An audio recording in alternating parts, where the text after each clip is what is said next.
All right, guys, it's myself, Jacob, and Michael. We're back here with Grower Solution, and we're going to show you some tips and tricks on try to help your greenhouse survive severe like winter weather or even bad storms for that matter. You know, you already made the investment on the greenhouse, so you got to take care of it.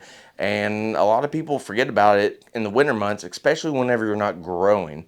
So we're gonna go through a few things right now and hopefully help you out. So we got a few demo houses out here on the property. So we're gonna be looking at a few different styles. We're gonna be in our Quonset house. We're gonna be in our low sidewall a little bit, our glacier house.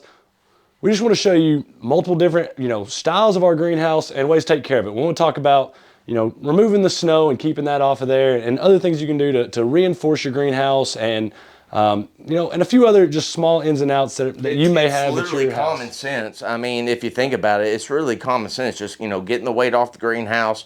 I'm gonna get in trouble for saying this, but the KISS method: keep it simple, stupid. And if you do the KISS method, you're not going to have to worry about many issues like throughout the winter seasons. Well, we're going to get out here in the yard and we're going to get started on this. Let's go. So first thing we want to talk about is along the lines of winter care. Of course, one of the first things you want to do is seal your greenhouse off from all that cold weather.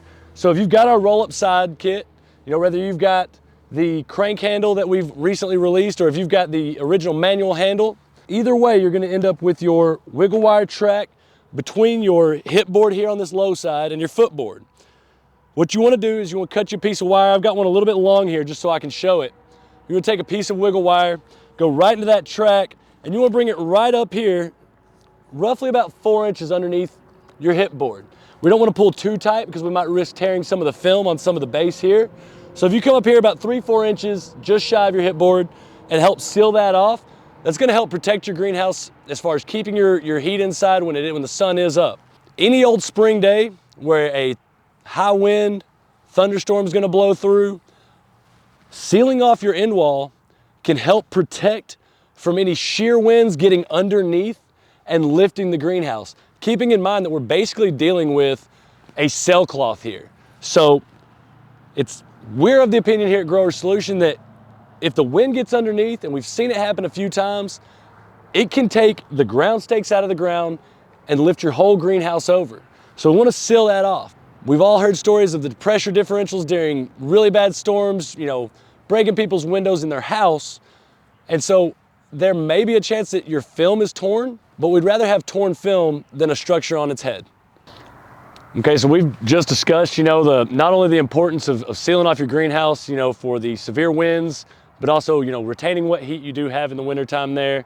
Another thing that's useful is if you're in the middle of a snowstorm, you take a push broom, and you don't want anything, you don't want to use a board with edges that are sharp or anything that could poke or tear your film. You don't want to puck your film. I mean, you don't want to tear your film at all because that's an expensive investment. So, I mean, especially if you want to get the full life out of it, I mean, a push broom.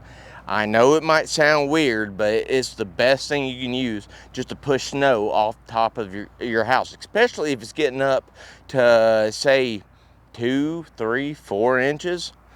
You got to push that off. Absolutely. And this is going to be the easiest thing. For most of our greenhouses, again, if you're working with a Quonset, a low side, even a high side wall, this is going to give you all the reach you need. So you can get right up there to the peak, and you can do this all the way down the greenhouse. And you don't want to shove to where, again, this film we've talked about in our install videos, as it heats up, the film becomes more pliable. As it gets cold, like everything else, you're going to have a little bit of expanding, a little bit of shrinking. So of course, if you're dealing with a snowstorm, ice storm, anything like that, we don't want to be just hammering on that film. Just get it up against it, you give it a couple little pops, and most everything's going to fall right off. Now, that's going to cover most of your situations as far as staying on top of it. But if you're looking into like a blizzard situation to where you're expecting 6+ inches, one thing that I have done in the past, I know this is mixed reviews on this, but sometimes my crops have to survive, especially if you're doing ferns, you know, in January and February, whenever it's still going to be cold outside, I would recommend that you have at least a small version of a torpedo heater on hand, or a kerosene heater. I know a lot of people talk about the, you know, the residue coming off and all that stuff. We have not found any problems with that with our houses. And guess what? Plants love CO2, so they're gonna love all that. But I would definitely recommend in emergency situations, you guys use a heater. I mean, that's just what we gotta do. And not only for the survivability of your plants, but also, you know, if you're looking at a snowstorm coming in later in the evening, and I don't want to be up all night. no, I'm not that big a night owl. I don't So, want to be up all night doing a all small that. propane heater, the heat transfer through this 6 Yeah. mil film, you don't have to wake up every hour, 2 hours and go knock the ice and snow off. Let that run for one night. And that's gonna keep the snow and ice It's like off as well. throwing another log on the fire. Exactly. Nobody wants to get up in the middle of the night to go throw another log on the fire. But that will kind of help prevent that. Or you can always buy a good furnace. Modine heater. Modine heater or a hot dog heater, yeah.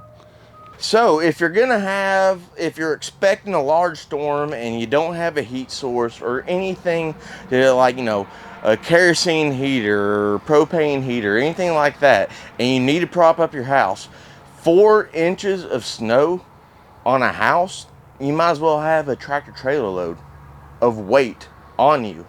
Kind of the cheap, budget friendly, like what I grew up with. You just take one of these 2x4s, notch it, V-notch it, which we'll get a close-up of that, and we'll put it up and put it on a cinder block, and guess what? It's not going to collapse.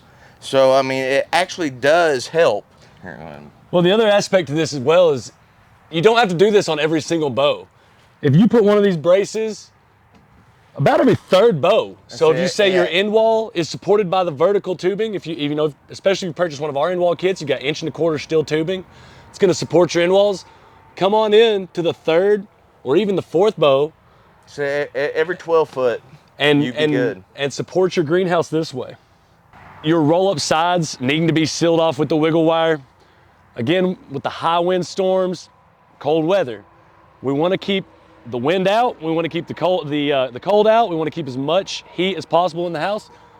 So the reason we have you go ahead and put the wire base on the verticals of your roll-up door when you do purchase this add-on is so you can go ahead and wire this in as well. You see, it's secure, I can pull on this all I want, it's not coming out. That's gonna help keep all your heat inside, that's gonna help keep the wind out during these shear wind storms. Now for this particular greenhouse, we are growing in the ground. We don't have raised beds or anything like that in here. So we do have a little bit of a benefit in this house. I believe we've been growing in this house for almost 11 years. So the soil in here has been built and turned and built and turned. And you'll notice our roll-up door is just a little bit off of the ground here. Now we have the benefit here at Grower Solution of having all the soil built right up against it. So we're keeping everything out. You may need to take just a little bit of straw, or potentially if you just want to roll this down a little bit further to where you can take your excess here and lay you something on that to help keep the cold weather out as well.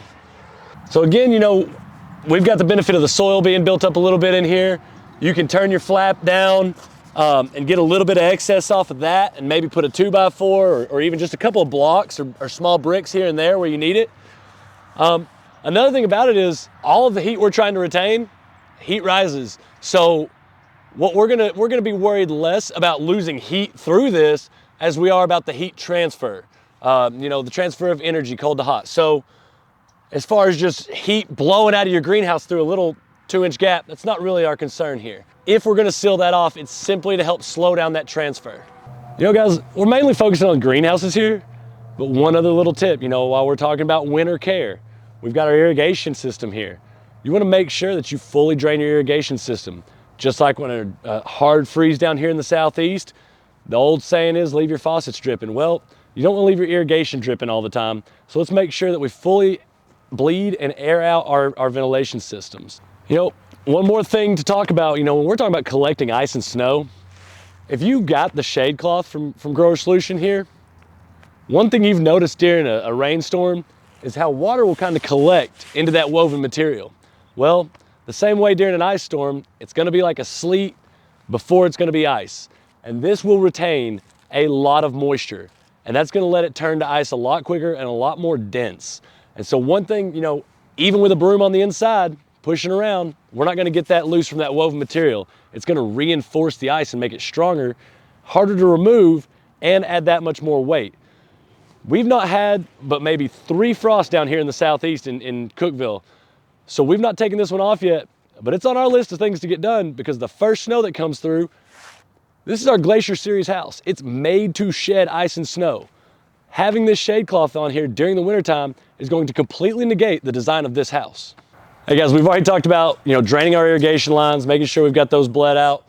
We've talked about, you know, some of the other upgrades, the roll-up side and the roll-up door and things like that. Along with those upgrades, we also have the self-opening ventilation. That comes with the self-expanding wax cylinder. So as the greenhouse heats up, it automatically is going to expand and open your greenhouse shutter. Now we want to take that off. The wax inside there is very susceptible to freezing and expanding as well.